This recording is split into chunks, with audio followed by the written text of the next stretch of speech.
where strategy gaming meets good vibes. No stress, just critical moves.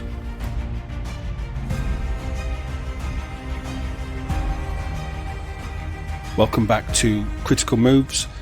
This is now episode 24, I think. There's a lot in the bag. I'm joined by Nuno and Tim. Guys, are you well? Hello, how are you guys? Yeah, I'm quite alright. I'm doing good. Excellent. Today we're going to be talking about the differences between turn-based strategy games and real-time games.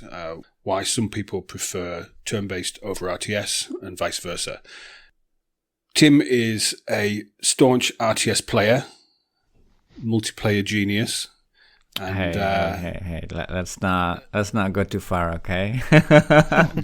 just blowing smoke up your ass, man. You know, if somebody can't tell you how awesome you are, then what kind of friend would I be?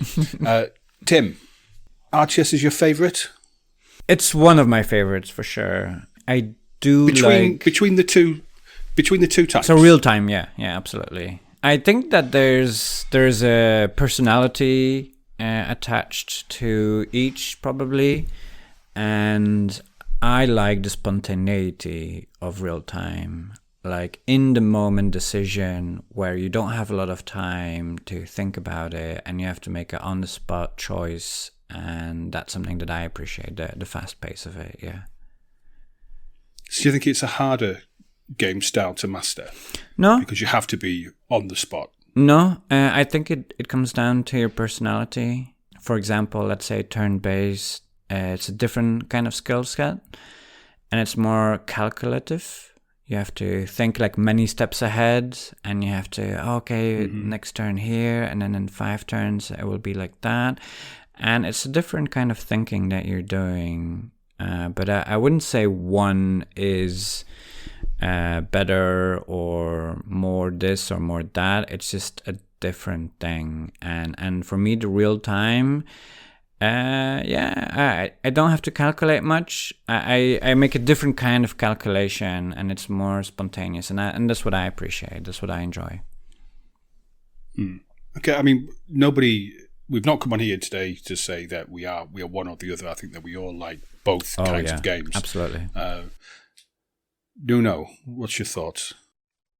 I guess I'm in the middle as well with you guys, because I was thinking about, my 3 favorite games are probably Age of Empires, which is real time, then XCOM, which is turn-based, and then you have Combat Mission, which is an hybrid, so it's very hard to pick one, and I don't think I'll be able to, because sometimes I want to play RTS, sometimes I will just rather play a turn-based game, because they're usually a bit more chill. You can take your time, you can make your decisions, and you're not under that pressure of making minute-to-minute decisions or second-to-second decisions like you are in RTS.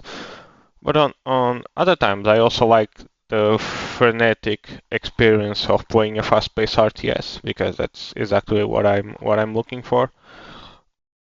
So do you think it depends upon the mood that you're in then, really? Do you think that's in my case, I would say so. I would say so. So sometimes I just want to, I want to play a couple of turns here, and then I want to go to bed because I'm really tired.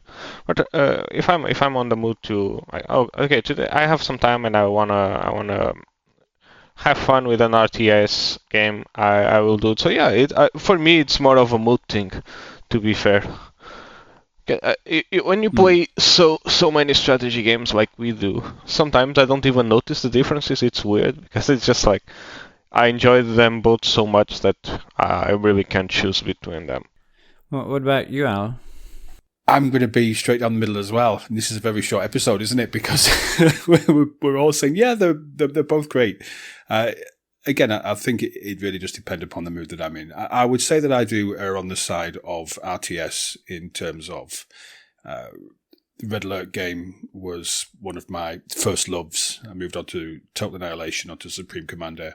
I've dipped my toes into some turn-based, played Civ 2 a lot, as we've talked about in a previous episode. But I'm going to fall on the side of RTS. I'm not saying that turn-based games are bad. I really do enjoy turn-based games as well.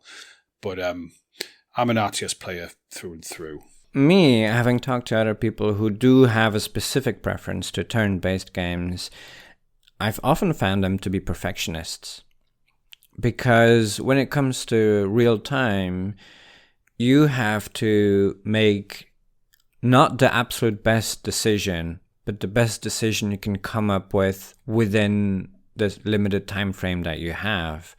And if you're going to look to make the absolute perfect decisions, you're going to be thinking a long time about it, and so much time will have passed by that whatever you do will be a worse decision than if you had made like a medium decision but had made it immediately.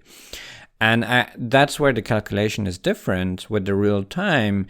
You're always looking to make like, oh, let's make a decent to good decision, but right now. Whereas with turn-based, you have like all this time where you can spend time thinking, what's the absolute best decision to make? I mean, that's if you're tryharding, of course. I mean, if you play casually, that's quite different.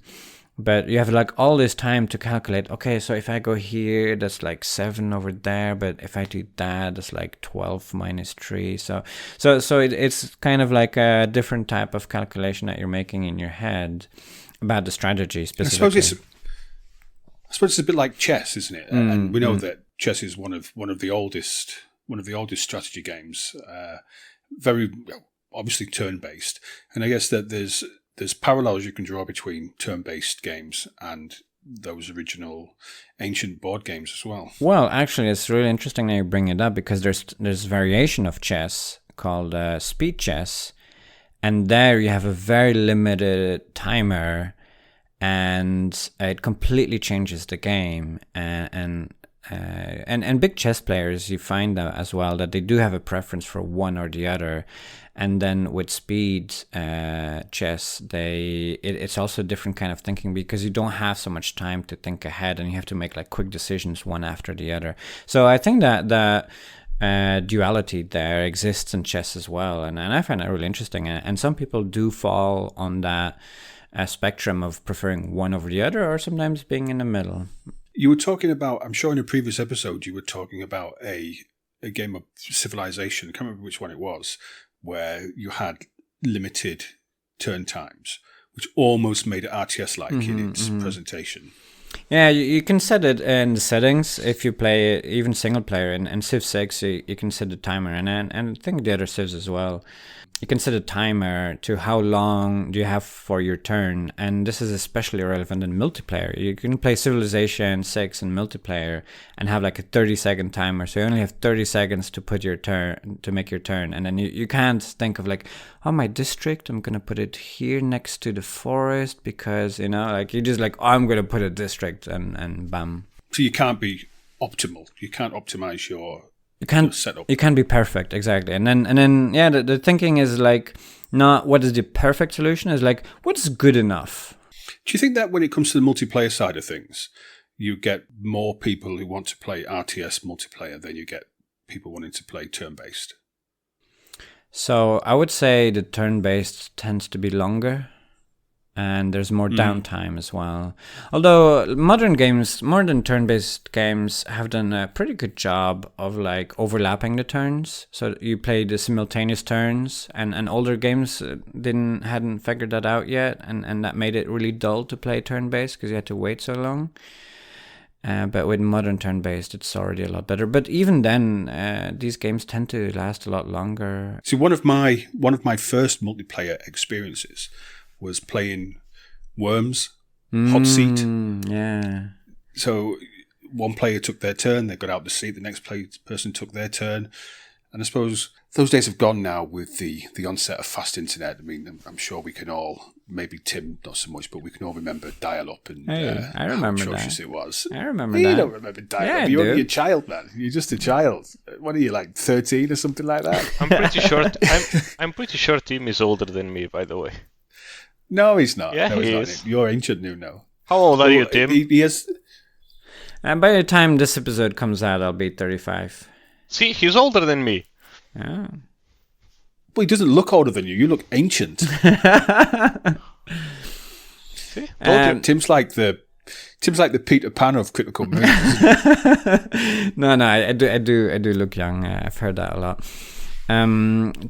Talking about old strategy games and how it used to be, board games are all turn-based as well. I don't know if you guys play a lot of board games, but the strategy board games, they're all turn-based. And I think that's then something I enjoy about about video games, is that it can do these awesome calculations that allow you to play a game in real time over the turn-based thing.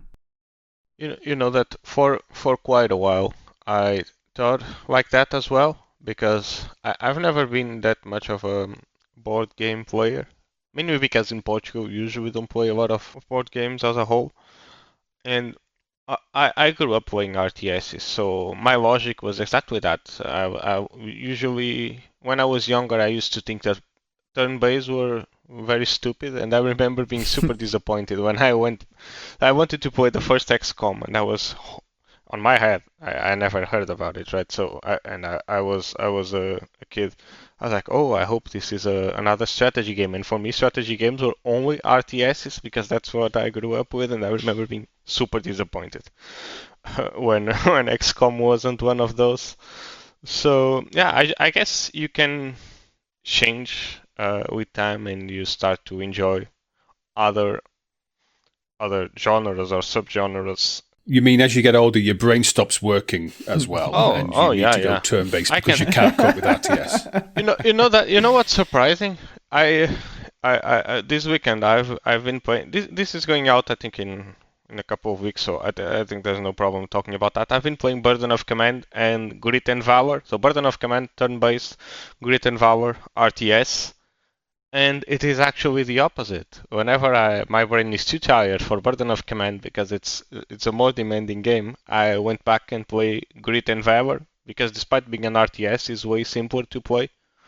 So yeah, I think it comes down to mood and what you enjoy at the moment. But I suppose that RTS games are the kind of games which you'll get younger people to play. The kind who play FPS or play action games are going to be more drawn to the action of an RTS, where it is intense, it is fast moving. You have to think on your feet. You've got to use your reflexes. You've got to use your instincts rather than being able to sit and plan these things. But when we talk about old games, we mentioned way back in episode 17, I think it was, where we did the Civilization franchise, and we said about how Sid Meier originally planned for the first Civilization game to be real time. I didn't Do you think know about that. Well, maybe you should listen to the episodes, Nuno. At least then we'd have one listener, or two, because I listened to them as well. Did you not know that? Well, you see, Critical Moves is educational. Nuno would have been educated if he bothered his arse to listen to the bloody podcast. Yeah, so to continue your education, Sid Meier originally planned for it to be RTS. Do you think if he had have done, because we all know that Civilization is considered by many to be like the granddaddy of strategy games. It's a massive franchise, a huge name in the genre. If he had not made Civilization turn-based, would we have such a vast amount of turn-based games now? Because that was 1991. We're talking right at the start of the classic modern period of strategy games, of computer games. I wasn't alive, so I can't talk about it. No, I mean, I think that the market was quite saturated with real-time strategy games. We're thinking about Warcraft and Starcraft and so on, Command and Conquer. And then I do think that it is a different... There's overlap between players who enjoy turn-based and players who enjoy real-time, but there's also a separation. There's also some people who only will play turn-based or almost only, and there's people who will only or almost only play real-time.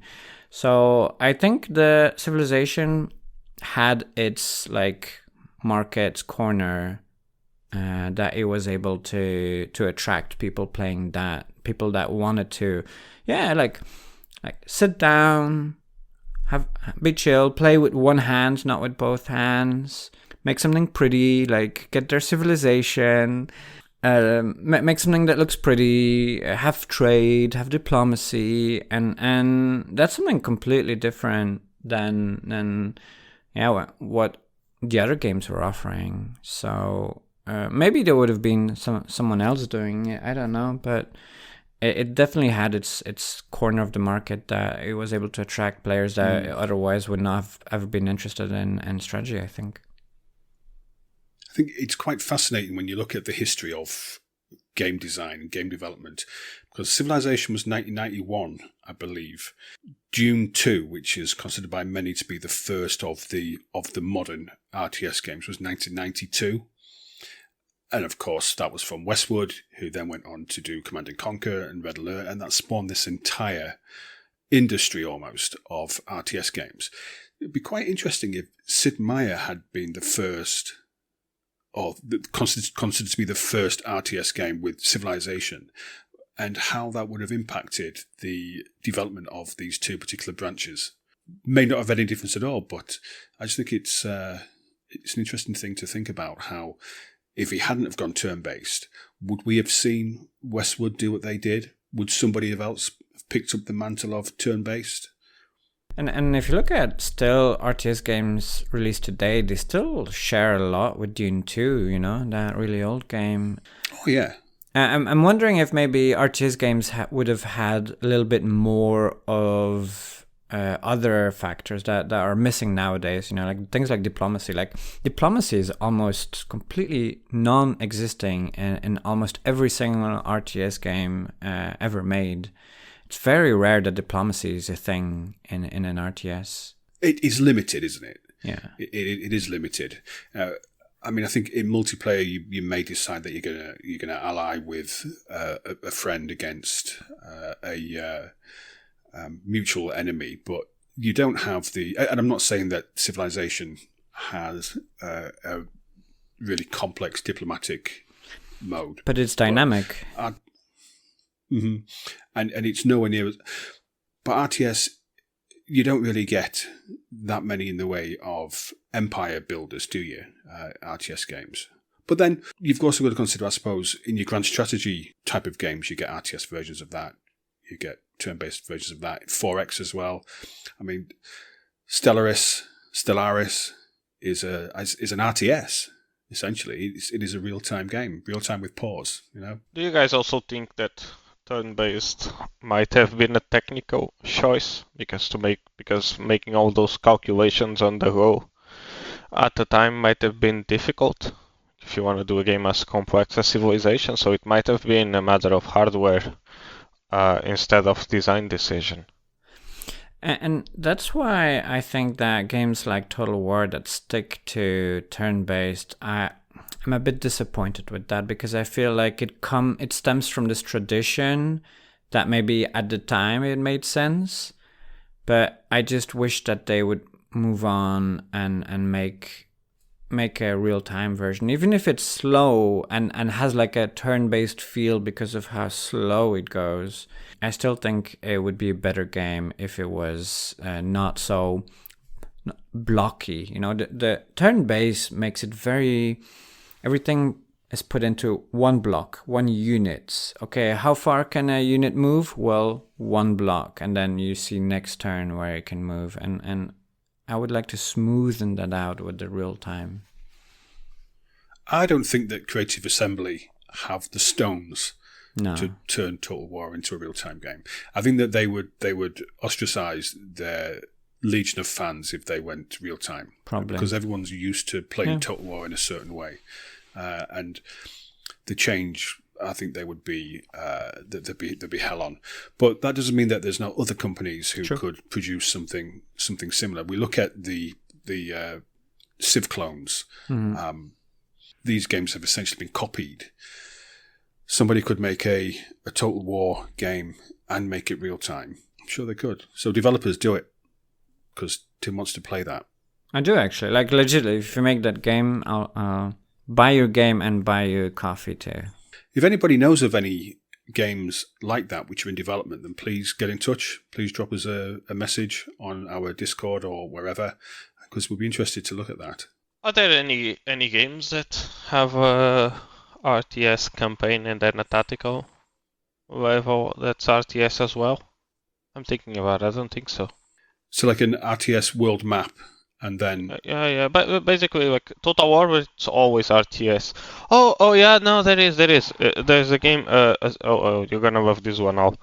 An American Civil War game called Grand Tactician. Did you say Civil War? American Civil War. Yes. Oh yeah. For those of you at home not seeing Al's face, he seems very, very. I'm not sure if it's disappointed or irritated, but it's definitely something along those lines. Oh, I'm not irritated. It's just there's never been a more boring conflict.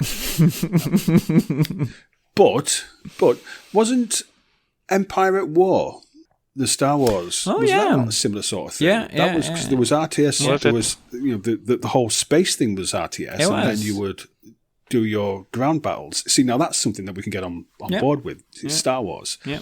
Civil War, or Star Wars is where it is. Yeah, Empire at War was exactly that. It was all the way real time, and I thought that played so much more smoothly than something like Total War, and it was a great game and very loved as well. I still play today actually. And then on the other spectrum, you have Heroes of Might and Magic, which is turn-based on the campaign map, but then also turn-based in the combat. But two different types of game. Yeah. Basically. What do you guys think about RTS games with pause? This is something I would like to hear from you, because I see a lot of people that refuse to play an RTS if they can't pause the game, and there are another field of people that think that pausing an RTS is almost criminal. So what's your opinion on that? For me, I think that RTS with pause is absolutely fine, but I'm a single-player gamer, so I like to be able to pause the game and go for a wee or make a cup of tea and not come back and find that I've been overrun. But you never see in multiplayer RTS, you never see pause being used there, do you? It tends to be you start the match, you play the match through to conclusion. You may at some point say, right, time out, it's been an hour, if it's a long-winded Forged Alliance game or something like that. But Tim will be the expert on that.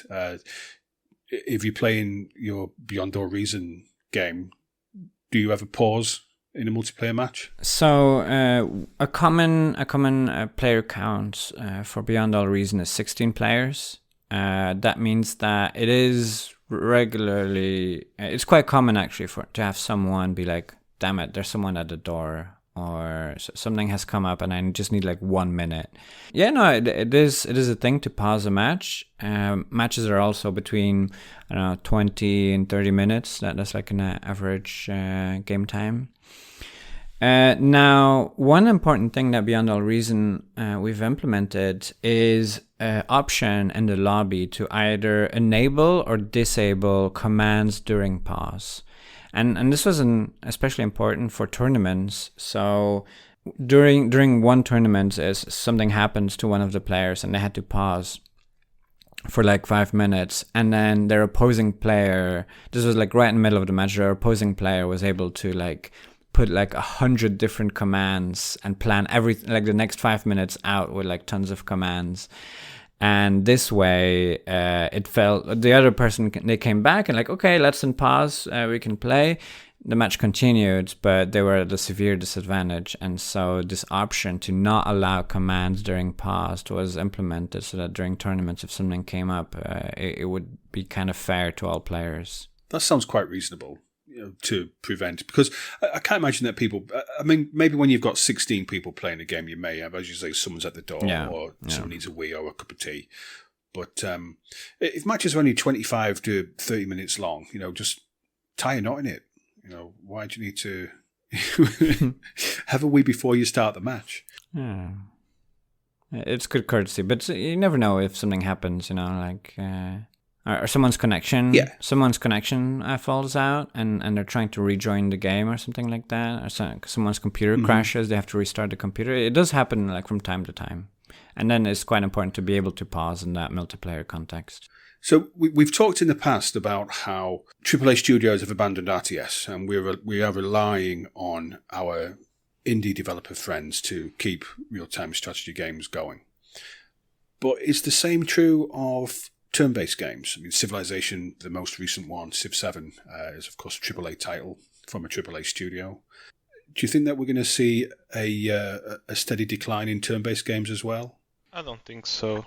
I think the market is pretty stable at the moment, and if you look at these 2025 releases, you have a bit of everything. I think maybe you have more RTS this year than you do have turn-based strategies, but I mean, the fact that the Civilization game came out is proof enough that there's a lot of interest in that, and the game sold quite well, despite not being all that great at release, so I don't think so. I think things are gonna be very stable at the moment for the rest of the year. Also, two popular franchises, Total War and Paradox Interactive Games, they're both kind of a bit of a hybrid of real-time and turn-based, right?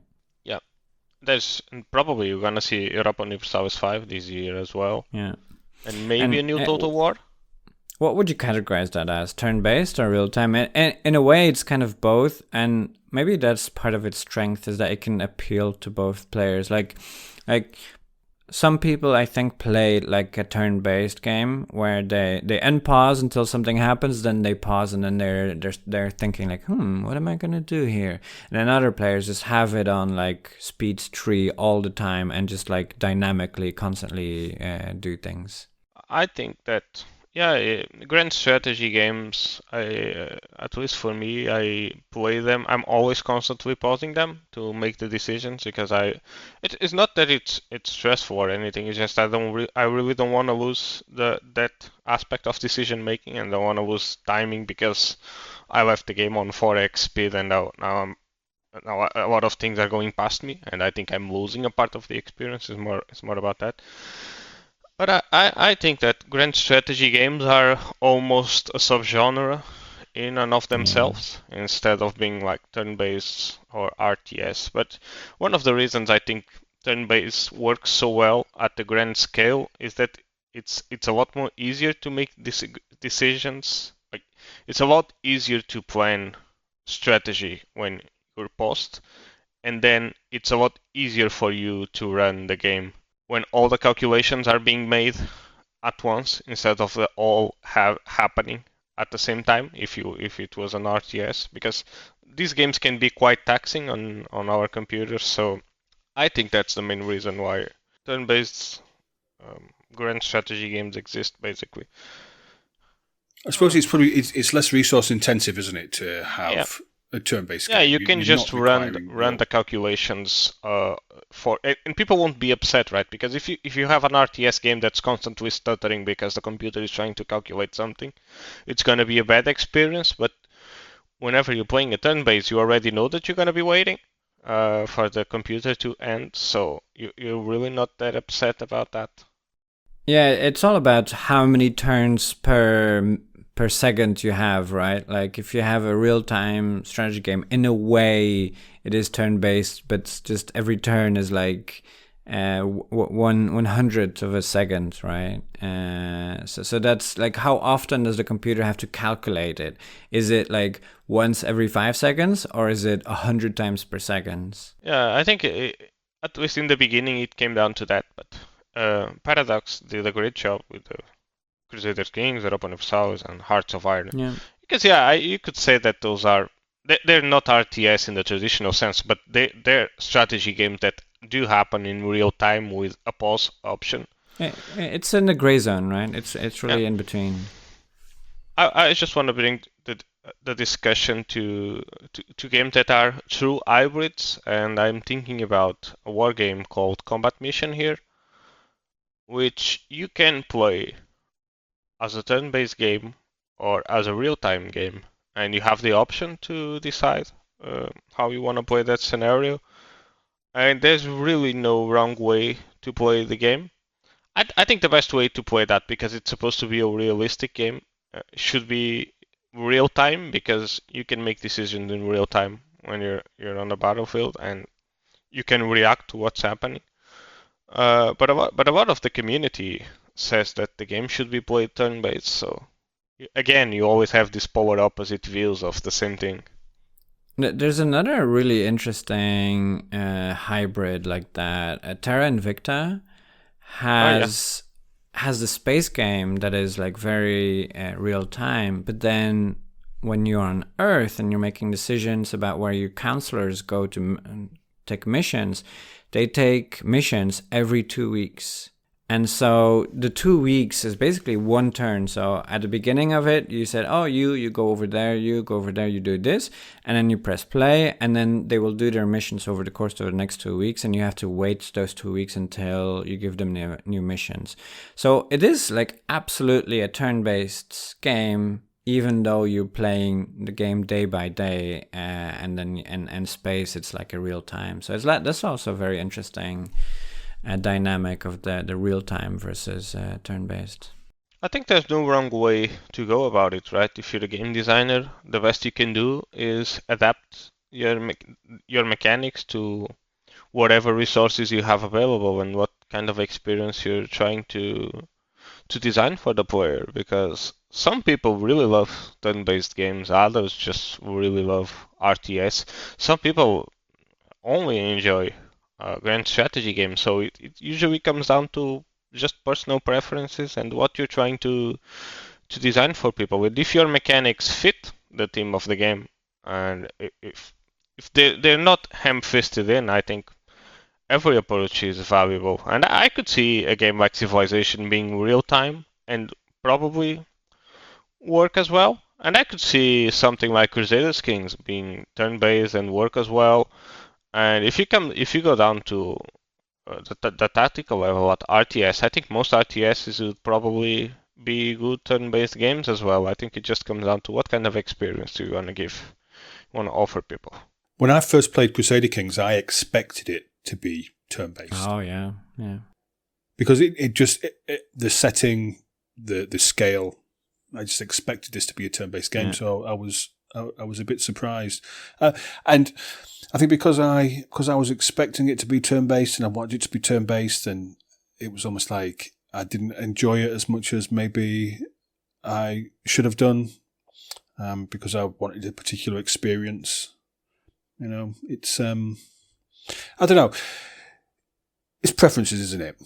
Of the two, then, of real-time strategy or turn-based, which is going to be the dominant force moving forward? Because when you look at the past, there's been over 600 RTS games released since 1991, and there's been half that number of turn-based games. So as we move into the future, 2025 and beyond, which is going to be the dominant method of playing strategy games? I would say definitely that hybrids does have a big role in it, and we were just talking about how Paradox games are a little bit of a hybrid, and so is Total War and so on. So I think there's definitely room for either a combination or a gray zone or something like that.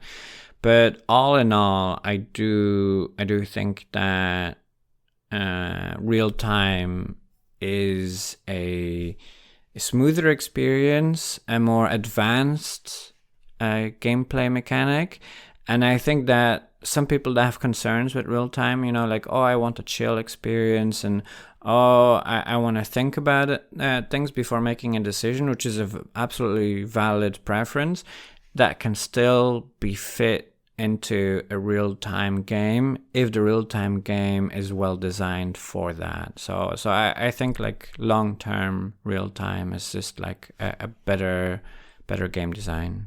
See, it's interesting you say that, because I would always think of, in terms of complexity, I would always think of turn-based games being far more complex, because you've got economy, you've got diplomacy, you've got war, you've got settlement management, you've got so many different streams that you need to work with. But what you're saying there is that RTS is more complex. So what I would say is that we're used to RTS in like very fast paced, but you can have real time and have it to be simply a slower pace, and then it plays very similarly to a turn-based game. but your decisions are maybe not so 1 and 0, but they fit more of a grayscale of like, okay, I'm making a decision that's not all the way yes or no, which you kind of need to in a turn-based game, because you press the button, ends turn, and then your decisions are acted upon yes or no. Whereas with real time, you have more room for, yes, I'm going there, and actually now that some time has passed, I'm reconsidering that. So I was looking at some data that I have collected for a couple of lists I made, and over the last 20 years, there's been somewhat of an equilibrium here about the best-selling strategy game of every year since 2004. So things are probably a bit tight. But looking at the releases that we're gonna have in 2025, I think RTS is gonna be the dominant force this year, or at least games that are inspired by RTS, I should say, because there's a lot of. How do you know when in a couple of years ago we had that whole boomer shooter thing where every shooter game was trying to be Doom again? I think that what we're seeing in 2025 is that you have a lot of developers that are trying to bring back the old Command and Conquer style of RTS. So we're probably gonna have a resurgence of that. But yeah, I think RTS is gonna dominate 2025. Well, we're almost a third of the way through 2025. So you're looking at the games which are being released this year, and you think it's more RTS than turn-based? I think so. Mm-hmm. Or is that not just because those are the games you've looked at? I'm sorry? It's not. Maybe you've been looking at for particular types of games. No, I just this is a list I compiled at the end of 2024, and I researched like the highest profile games you could say that we're gonna be releasing this year. And I didn't necessarily choose them because most of them I didn't even know they were going to come out, and some of them I didn't even know they existed. Just by compiling everything, I came to the conclusion, oh yeah, most of the games are going to be RTS this year. But like I was saying, I really hope that we can have a bit of everything because I enjoy both subgenres. Was Civilization 7 on your list? It was on my list. Because I can't imagine there's any RTS games that are coming out this year which are as high profile as Civ 7. I guess what I'm getting at is that when you look at the games which are being released this year or have been released and are due to be released for the rest of 2025 in the strategy gaming arena, there's probably nothing which is anywhere near Civilization 7 in terms of its the amount of money that's been put into the development of that game. Oh yeah, without a doubt. Unless a new Total War comes out, I absolutely agree with you. Well, I think we can agree that money put in does not equal quality game, right? I'm saying nothing about quality. As we said in a couple of weeks ago when you, Joe, and Adam were together, and we said, Civ 7 sucks, play these instead. No one's saying that spending loads of money is a hallmark of quality. But when we're talking about dominant themes or dominant forces in strategy games, there's nothing which comes close in 2025 to Civilization 7, which is a turn-based game. And yet we're saying that RTS is going to be the dominant stream for strategy games. But then we have this, is it just a blip? Is it just an outlier? Should we ignore it because it skews the data so far? Because it's probably has a development budget which covers most, if not all, of the RTS games all in one for this year. Yeah, but I think Civilization here is probably an outlier because it's not necessarily the reason for its success is not because it's a turn-based strategy as an RTS, but it's because it's Civilization itself, right? So it's brand recognition, and people have an history with that. So what I was saying is that looking at the amount of games that look like they're gonna be releasing in 2025. We have more RTSs releasing than turn-based strategy. Now, if they're gonna be making more or less money, or if they're gonna have a bigger impact on the scene than Civilization, that I can tell you. But what I see is that there are more RTSs releasing. But yeah, if you account for all their revenue, they probably won't be making as much money as Civilization. But I'm still hoping that we get the Total War with Star Wars this year. Broken Arrow, Zero Space, Sanctuary, Tempest Rising, Dwarf.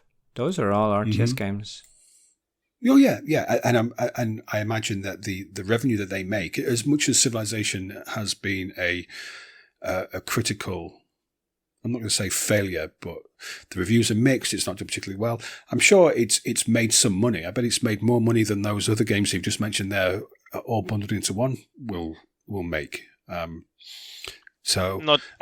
sure if that it made that much money, but yeah, the price tag is also really high. Yeah. What is it? 60? Is it still 60? I'm 70, surprised it's not it's on 70 sale. euros. Yeah, but that's fake money. In real money, in English pounds, it's 60. How many double cheeseburgers is that? Oh, inflation, man! It'll only buy you a couple. It's shocking. It's shocking. Any final thoughts before we wrap this up? Play the thing you enjoy the most. That's all. That's my final thought on it. So that's Nuno sitting squarely on the fence. I'm the ultimate fence sitter when it comes to this. If you force me to choose, I don't think I could. It's pretty much impossible. No one's asking you to choose. No one's asking you to choose. That's the beauty of video games, is that you don't have to choose. I just want to see Total War with Star Wars this year. That's all. Not this year. Oh. But I'll tell you what we'll do. We'll do an entire episode on Star Wars Total War. Or would it be Total War Star Wars? Which way around is it? Answers on a postcard. Total Star Wars? Yeah. Did you both say the same thing then? Yeah. Star Total War?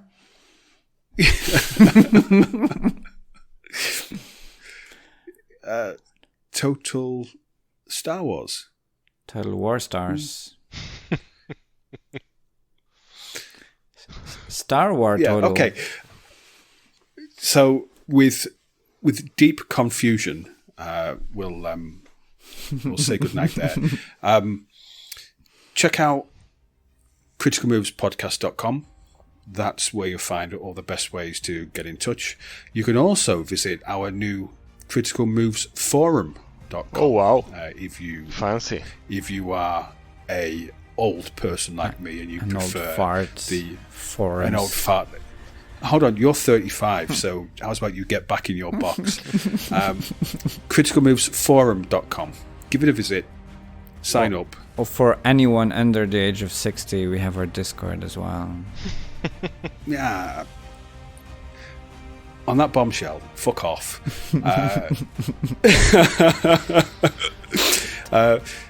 Were you going to say something else? Or I was going to say thank you for tuning in, listening at home. As Tim says, thank you for tuning in. Thanks for listening. Share this with somebody else that you think may enjoy us being all vanilla and sitting on the fence about things rather than arguing. We've been Critical Moves. Thanks very much. Take it easy. Goodbye. Cheers. See ya.